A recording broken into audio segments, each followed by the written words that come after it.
ಮನೆಯಲ್ಲಿರಲು ಯೋಗ್ಯತೆ ಇಲ್ಲ ಸದಸ್ಯರನ್ನು ಆರಿಸಿ ಬೆನ್ನಿಗೆ ಚೂರಿಯನ್ನು ಚುಚ್ಚಬೇಕು. ಮಂಜನ ಮಹಾರಾಜರಾಗಿದ್ದಾಗ ಸದಸ್ಯರ ಮೇಲೆ ಫಿಸಿಕಲ್ ಆಗಿ ಅಟ್ಯಾಕ್ ಮಾಡಕ್ ಹೋಗ್ತಾರೆ. ಚುಚ್ಚೋತರ ಮಾತಾಡ್ತಾರೆ. ನೀವು ಮಾತಾಡೋ ಮಾತುಗಳು ನಿಮ್ಗೆ ನಾಚಿಕೆ ಆಗ್ಬೇಕು. ಎಲ್ಲಾರು ಮಾನಸಿಕವಾಗಿ ಕುಗ್ಸಕ್ ನೋಡಿದ್ರೆ ಕುಗ್ಗು ಅಂತ ಮಗಳೇ ಅಲ್ಲ ನಾನು. ಕುಗ್ಸಿ ಅದೇನೇನ್ ಚುಚ್ಚಿ ಮಾತಾಡ್ತಿರೋ ಇಂದು ರಾತ್ರಿ 9:30. ಈ ಮನೆಯಲ್ಲಿರಲು ಯೋಗ್ಯತೆ ಇಲ್ಲ ಸದಸ್ಯರನ್ನು ಆರಿಸಿ ಬೆನ್ನಿಗೆ ಚೂರಿಯನ್ನು ಚುಚ್ಚಬೇಕು. ಮಂಜನ ಮಹಾರಾಜರಾಗಿದ್ದಾಗ ಸದಸ್ಯರ ಮೇಲೆ ಫಿಸಿಕಲ್ ಆಗಿ ಅಟ್ಯಾಕ್ ಮಾಡಕ್ ಹೋಗ್ತಾರೆ.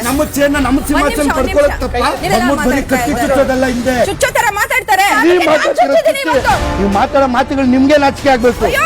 ಎಲ್ಲಾರು ಮಾನಸಿಕವಾಗಿ ಕುಗ್ಸಕ್ ನೋಡಿದ್ರೆ ಕುಗ್ಗು ಅಂತ ಮಗಳೇ ಅಲ್ಲ ನಾನು. ಕುಗ್ಸಿ ಅದೇನೇನ್ ಚುಚ್ಚಿ ಮಾತಾಡ್ತಿರೋ ಇಂದು ರಾತ್ರಿ 9:30.